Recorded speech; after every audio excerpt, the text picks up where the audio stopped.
Okay, hello everyone. This is Dr. Michelle once again coming to you from Sankofa Healing and Enrichment.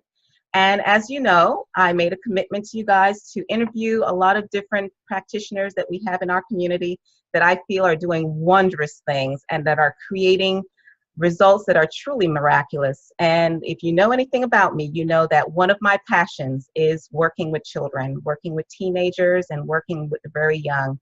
And so I am very pleased to introduce to you two women that I personally have entrusted my children to work with. And these two women are Rachel Charlotte and Kelly Hutto. And they are not only the founders, but also the directors of PlayBig Therapy and Learning Center. And what I'm going to do is I'm going to turn it over to them for them to introduce themselves and tell us a little bit about yourselves, you two guys. And what do you do? Well, I'm Rachel. And I'm Kelly. And we run a multi-specialty pediatric center that offers developmental therapy, occupational speech and language therapies, and then behavioral health therapy along with targeted case management. And we treat kids that need a lot of team around them. And so they're involved in ways that need all the disciplines. And so they might come in for ADHD or autism. A lot of our clients have autism or trauma or undiagnosed medical stuff, but the commonality is they need a lot of therapy involved, a lot of different disciplines.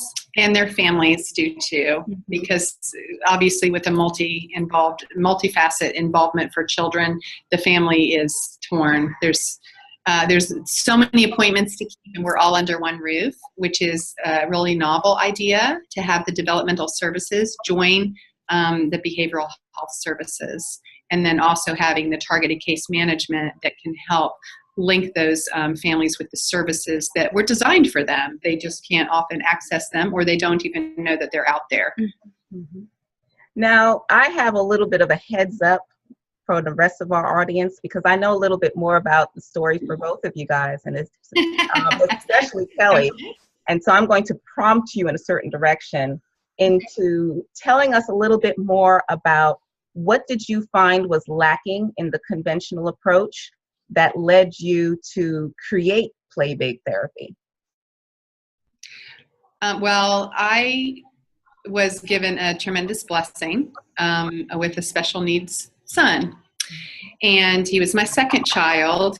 And I just could not find, I could not find that I needed, I couldn't find what I needed in Tallahassee, because there wasn't enough support for me. I had a child that was very much struggling with not only movement, but with tremendous irritability, a lot of medical problems, and I couldn't find a team. It was very piecemeal. So I'd go one location for some kind of therapy, and then I go to another location and lots of different doctors all over, different parts of the Southeast, and I never could put together a whole team that would support me or that had the knowledge to support. And that was the thing. They were really good people and good clinicians, but they didn't understand the broad effect of the sensory motor system when the brain stem itself is not functioning correctly, when you can't regulate body temperature well, you don't have a suck, swallow, breathe. So he was very involved. So Rachel tells you the level of involvement of children we work with. I will say to the parents, I'm like, they're going to have to bring more than that, because I have never come across a child as involved as my own son. And truly his sensory motor system was in, it wasn't compatible with life, to be honest. They didn't think he'd survive infancy, and he lived into his teens. He was 16. And now he's with Jesus and the angels, and we've made peace with that, and I believe that he's sent for a reason. Why was Nick sent to us? And they cross-trained me as a PT in a lot of occupational kinds of things. And those things were in the sensory motor system and behavioral. And so I would see the kids that didn't have the insurance that would pay for OT. And then even when they did have insurance that paid for OT, the OT started referring me kids. And so we would see them together. And she was like, oh, there's so much work to be done. I can't do the gross motor part and the fine motor part and the activities of daily living and the handwriting part and the eating. You know, it was just too much. And occupational therapy, wonderful profession, and they've been carrying this water for a long time.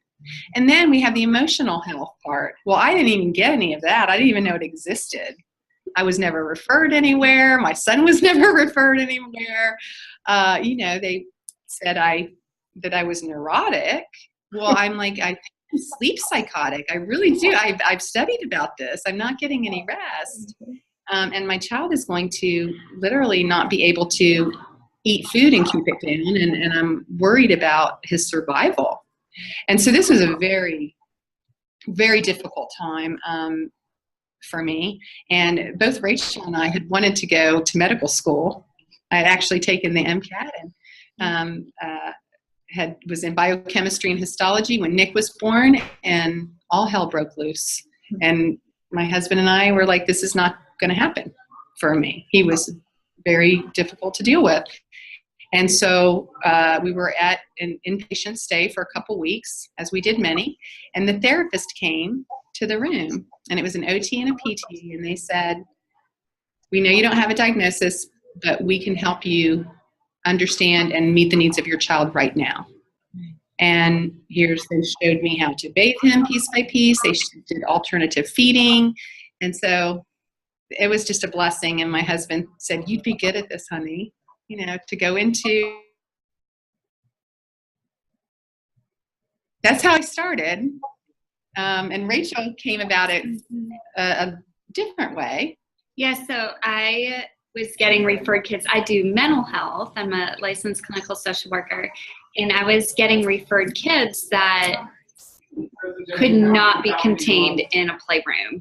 They would leave a path of destruction. And so therapeutically, I knew we weren't getting anywhere. And so I started searching for information and came upon the sensory motor challenges and processing issues that might be the root cause of the dysregulation. And so started just self-learning on that. And then eventually Kelly and I shared a family who really needed the team that we provide now. And it got us thinking of like, what if we could always offer this to every family? And that's what started the conversation. And 3 years later, here we are. It takes a while, but and so the whole premise is the child, and all of us, really humans, are fully integrated in every sense. There are no just pieces of us that aren't overlapping with many other pieces, and so we cannot leave out anything if we really want to help that child. And we can't even really decide what's wrong unless we include every single moving piece. And so that's what PlayBig does, is it's just a synergistic, it's not just under one roof, which is convenient, yes, but the treatment itself is woven together just like how we function. And so there's, you know, PTs doing behavioral health stuff, and behavioral health health providers doing PT stuff, and just everyone's working from a foundation of sensory motor and the importance of peers and the sense of belonging. And then with that framework, we're seeing, you know, that what we call a problem or challenging behaviors or things that are going that aren't developmentally appropriate, we see them from our own lens, but we're all looking in the same way. And so that's what the PlayBig model really does.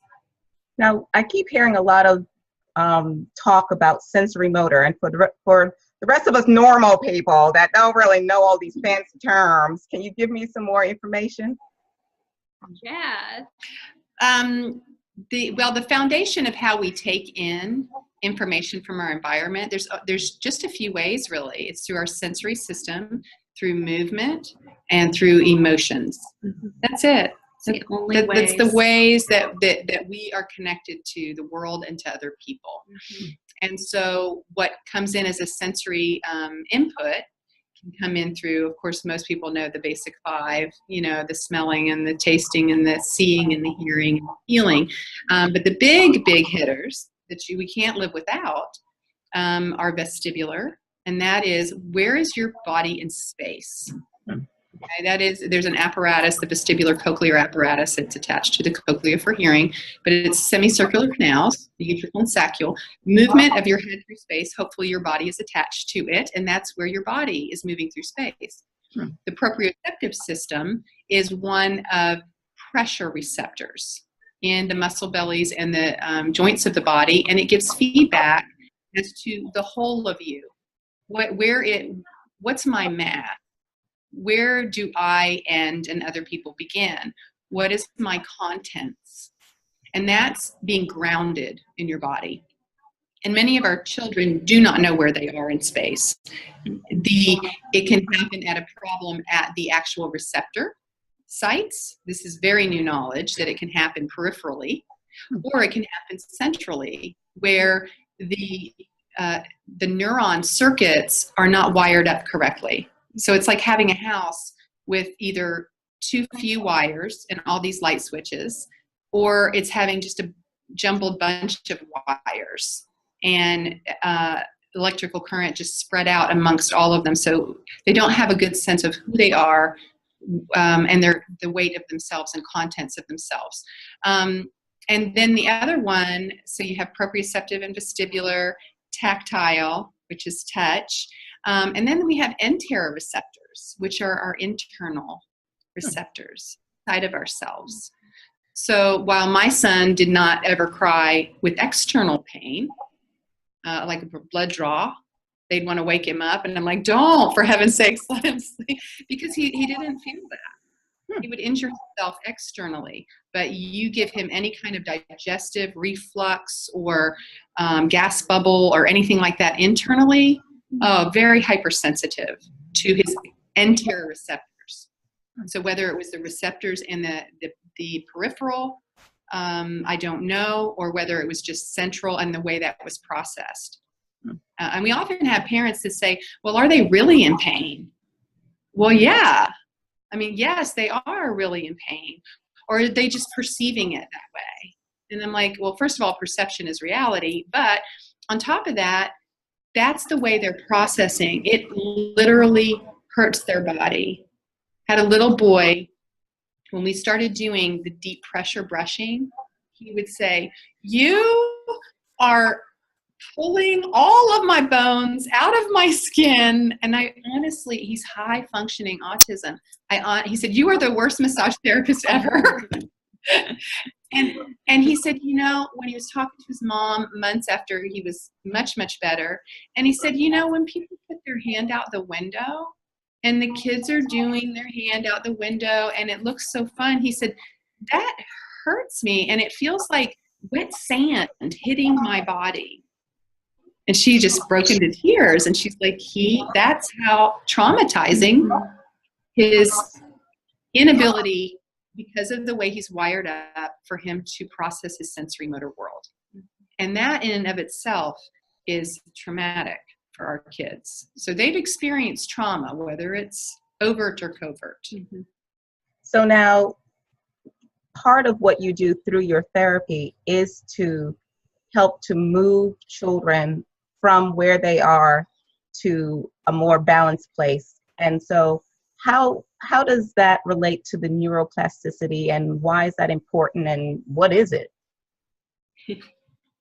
Neuroplasticity is the belief that the brain can change, and it will change based on the experiences you give it. And so an old belief is that our brain quits growing around like age 7, or sometimes it was moved back to age 3, and everything you learn needs to happen in those early years. And that is not accurate at all. and Kelly makes a good point, like stroke victims can recover, they can regain function because that brain will reroute around the injured area and make it work. Our brains are just incredible mechanisms. The design is, it's phenomenal. And so neuroplasticity is just knowing that the brain can change, but it's based on the experiences we give it. And so if those experiences are growth promoting, then those new circuits will wire up, they'll get more rooted in, and then the brain will eventually naturally go there. That will be the pathway. But if those experience, and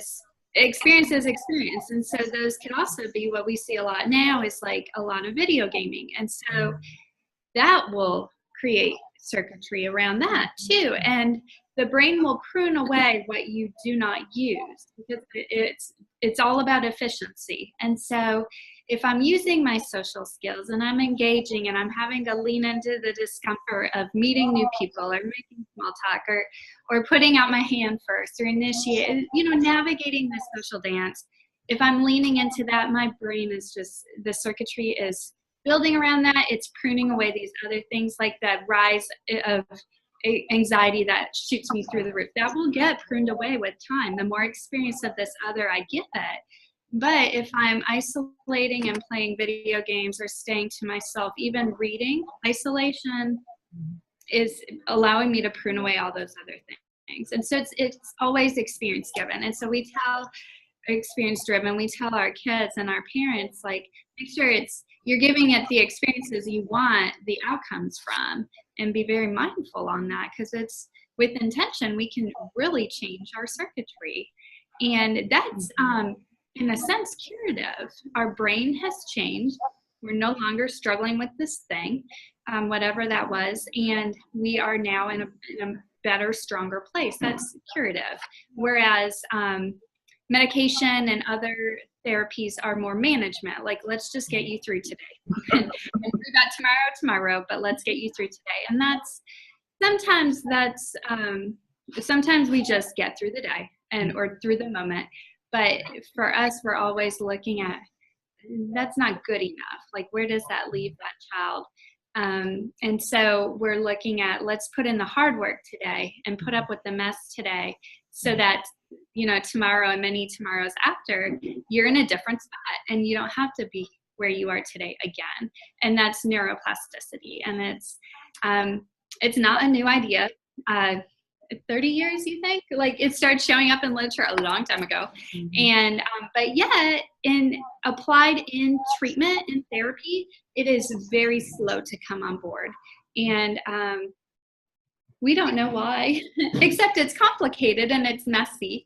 And it's hard work, but it's the real deal. So we're not sure why applying it in treatment is it makes us sound like we're doing like this advanced stuff when really it's been around for a long time. Right. It's long neurophysiology. Yeah. Now, one of the things that is that I'm very much a proponent of helping families to become more empowered to advocate for themselves. And unfortunately, we are blessed to have you in Tallahassee, but not everyone else has a PlayBig therapy in their community. We're trying to change that, Michelle. I know, you're working on it. So what is it that our parents should be out there looking for when it comes to a best fit therapy or a best fit programming? What should they be advocating for? What should they be insisting on? Things of that nature. Well, when you talk about, and this goes on in our training for all of our folks that work at PlayBig with the PlayBig model and the method and the attitude, and you can find a therapist that's like that, but you must insist on skilled therapy. In other words, it does not take a skilled therapist to take a child up and down the stairs so they can go up and down the stairs better. Mm-hmm. Okay, that is coming in incredibly way too high. Yeah. On a pyramid where you have what you as a skilled therapist is to say, okay, why are they having trouble stair climbing? Why is that a problem for them? Why don't they step their whole foot on the step? Well, because they don't know where their feet are. Okay, that's a proprioceptive problem. I don't know the contents of my body. I don't know where my body ends. If I'm not looking at it with my eyeballs, I have no idea where I am in space. Mm-hmm. My vestibular system may be a problem. I don't demonstrate good balance or gaze stability. That's what the vestibular system does. So you really don't even know, some of our kids don't know where up is. They walk looking almost drunk or head to one side. They literally don't know where upright is, and upright against gravity is a very difficult thing, especially if you have a lower tone. So it could be their ocular motor system. They're not able to use their eyes conjugately to have binocular vision, which is how you have depth perception. So no wonder they don't see the depth of the stair. So there's many things. Why do they walk on their tippy toes? Because they don't like the surface, the feel of the floor. Maybe that's why they didn't even creep or crawl to begin with, because I can't stand the feeling of the carpet on my hands. So I'm going to get on my feet, and then on this little part of my feet that I can possibly balance. But it affects all the movement patterns when they're up on their toes like that.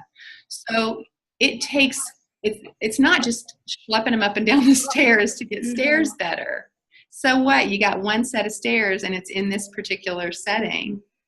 I want to build from the foundation and all the way up the foundation, keeping them modulated, and then play and interaction. And then you can come in with skill specific, and they can do that, but 1,000 different things better that require that same foundation, right? Keeping my body upright in the chair. Okay, you got to know where you are. Being able to regulate my state of arousal without being in fight or flight or freeze, which is the passive refusal. So all of that, I think many times therapists say, this is what I want, and this is what the parents want, and they just start doing the thing. They come in way too high. Similarly with behavioral health, it does not take a skilled therapist to teach emotion words and show them what smiley or frowny face or color goes with that. Like, you can read that in a book. It doesn't take a skilled therapist to do any of these manualized things. You really need to be able to answer the why behind what you're seeing. Behavior has meaning. It is never random. And so searching for that meaning and having a wide lens on that to understand, like, maybe it's physical, maybe it is like this sensory processing, the modulation between the senses, maybe it's probably a combination. And then the emotion, like Kelly talked about, maybe I am gravitationally insecure, so I'm not going on stairs and I'm walking on my tiptoes, and then I'm avoiding the anxiety I feel when I don't do that. And so now I can't handle anxiety either, so I'm just gonna make it go away by just accommodating and just not going up the stairs ever. And so it really seeking answers and having good ability to form a hypothesis of why it is what we're seeing, and then having ways to get into that root it takes a skilled therapist to know, like, okay, so I'm seeing this is how I've conceptualized this. Now, what might my treatment be? So I intervene at the root and not at this behavior level that the parents are reporting. Like, they can't sit in their chair. Like, let's just practice that. Let's get to the root. Forget about practicing sitting in the chair. I don't even quite care. Let's get to the root of it. And then the chair thing will resolve itself. And like Kelly said, they'll be able to do so many more things because that root is no longer alive and growing. What we see every day is behavior management or skill management, I guess, would be in PT and OT, where, okay, so now I can hold my pencil correctly because you have practiced that with me so much that I got it. But the root of whatever poor muscle tone or poor attention span is still there. So now this little weed has been plucked, but the root's there. And so now it's going to grow over here and manifest. And because I'm a little bit older and a little bit more experienced, and now the new manifestation is more advanced. And so to intervene there is going to be harder to pluck that root. And then here I am again, because I'm just picking off the weeds. I'm not getting to the true reason why these things are coming. And so skill, you want to, even in conversation with the therapist, you want to hear that kind of language. You don't want to hear treatment goals of they will name 10 feeling words in 3 weeks, or they will be able to climb stairs without assistance. They'll be able to write between the lines. Who cares? Like, you want more meaningful, more life-sustaining treatment goals, and that will come through in conversation. And we tell our therapists all the time, even though you know what you're doing, you know the treatment, you need to be able to speak about that clinically to a parent. And you want that too. You as a parent feel good that you guys are in the same ballpark on what you hope to get out of treatment. And it's on that therapist to really convey why am I having them play in the sand when our treatment goal is better emotional expression. I need to, as a clinician, be able to convey, like, this is why I'm doing this to get there, and convince the parent. And it should always be deeper goals than just behavior focused or skill focused. I think that is really what made us come together, because we're both looking at root causes. In my realm, people are like, I just want my blood sugar down. And, you do that with metformin or with insulin, but it's a bit painful sometimes to ask the deeper questions of why, because it takes so much more work to dig those roots out. We can always go and just snip the weeds on top, but digging those roots out, oh my gosh, it's a lot of work. And so I really appreciate what you guys doing. And I would love for you to share with us before we leave what types of programs you offer at PlayBig. How do we get more information about where you're located and possible services that we can partake in? It's funny you said that, Michelle, because I was thinking the same thing as Rachel was explaining, and I was like, this is what Michelle Gamble does for health, because it's like saying, oh, you have a headache? Here, take a pill for it, right? That's the splinter skill. But why the headache? Maybe you've missed the tumor in there, pressing around on the circuitry, let's go to the root of the issue and find out what it is, and not just be accommodative or palliative. Or a splinter skill. It's not all that important. Like, we don't all that much care about it, like Rachel said. I will tell you, start with the one service you won't find, and you won't find applied behavior analysis. We don't do it. PlayBig. Not at PlayBig. No. They will tell you that they're only proven method for treating autism if you discount all of neurophysiology. It's an unreasonable, uneducated view of autism, because they are behaviorist. They ascribe to behaviorist theory. Behaviorist theory does not care why the behavior. It only seeks to alter it or extinguish it. In fact, it actually values it as irrelevant. And so it's not just, I know it's there, but I'm not going to deal with it. It's actually saying it's there, but it has nothing to do with anything. We're just, it's unimportant. And so ABA does not fit with us for most kids. Now, for some things, it is. You just practice. Potty training's a good one where developmentally everything's in place. They just need to practice. But the fear is that not everything is developmentally in place. And then we have parents or grandparents that'll say, I want this skill. And I said, well, that's great. So we can train you. Right. We can train you with a clock to take them to the potty. But the reality is they're not showing signs of readiness. They don't even know their bladder is full. They don't even notice when they have soiled themselves. So their awareness, you're coming in so high. No wonder they're frustrated. And you're frustrated. And it shouldn't be that way. People can, and this is one thing I learned that was a huge gift for my son. And I had to press so hard to try to get him involved and be with the family and doing everything. And finally, my husband just had to say, the baby ain't nobody having fun here. He's not having fun. We're not having fun. His siblings aren't having fun. I was trying to come in too high some of the time. But more importantly, I was thinking, if I'm not constantly scraping and fighting for them, that means that I've kind of given up somehow. And we have a lot of moms that feel that way because moms carried that child.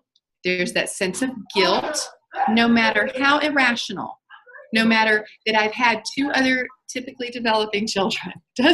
It's just not rational. It's just that you were in charge of that life.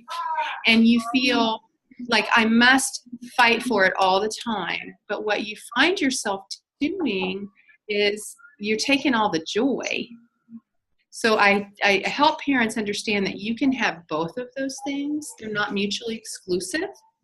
You can be pressing forward in a very well-informed way. And then you can also say, but I love you just the way you are. Mm-hmm. I accept you and love you right where you are in this minute, but we're not going to stay here. Mm-hmm. We're going to keep on pressing, but it's not going to consume me. Mm-hmm. Because so much it consumes these moms that it chases off everybody that's trying to help them. You know, and so we don't all have the answers to it. So working through it, even if it was a parent as a team member, is huge. So now, how can people get in contact with you? And are there any types of services, hint, hint, that you can give parents who are not local? Maybe some online courses or some consultation coaches that, you know, if I have a parent in Texas, can she call you guys and maybe do a consultation with you? What kind of things do you offer? How do we get in contact with you? Yeah. So a good place for information is our website, and that's playbigtherapy.com. And we're always adding to it, building it out, but there's a lot of our foundational stuff, more stuff on neuroplasticity and our specific treatments. Facebook, we've really been learning how to use social media and making that a dynamic and engaging process with the people who are connected on Facebook. And then, yeah, if you're out of town, we get a lot of emails through the website or calls, even local parents where it's a big deal to just come and make an appointment. And so they want to kind of feel things out first and get some main questions answered before they take that step.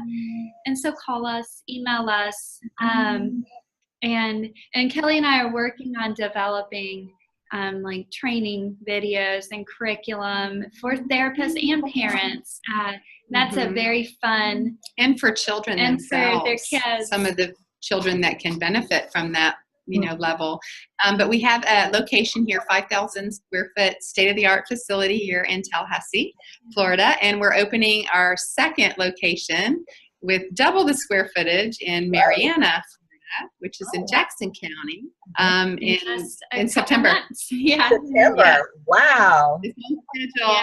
Sheetrock's going up today. So. Yeah. Wow. Yeah, congratulations. and they're just welcoming us because they say, thank you for choosing us and coming and bringing this to an underserved area. And here's an interesting thing. We have families from Miami, and they say, when are you coming to our underserved area? To bring this kind of work together, you know, where you're looking holistically at a human being, a little individual. I don't know what their personality is going to be like. I don't know exactly the appropriate behavior that they will really display in the end, but I can give thought and I can give appreciation and understanding as we're working to improve brain chemistry and circuitry to what their little personhood is, I guess. So that's what we're more interested in, is developing the child for a lifetime of enjoyment and not just enduring life, but embracing it. And like you, jumping in, like you, where you have Michelle, where you just want to feel healthy and feel good and yeah, feel whole and complete and connected. Moving, engaging, connecting. That's our little tagline. And so I want to thank you ladies again for sharing this time with me and sharing with all of the people who are going to see this video. And for those of you who are watching this video, who are not here with us live, I want to encourage you to please go to playbig.com, because what they have to share is not only groundbreaking, it's miraculous on many, many levels. And if anything, pick up the phone, give them a call, shoot them an email, and perhaps they can bring PlayBig to a town near you. Okay. Oh, thanks, Michelle. Okay. Bye, everyone. And until next time.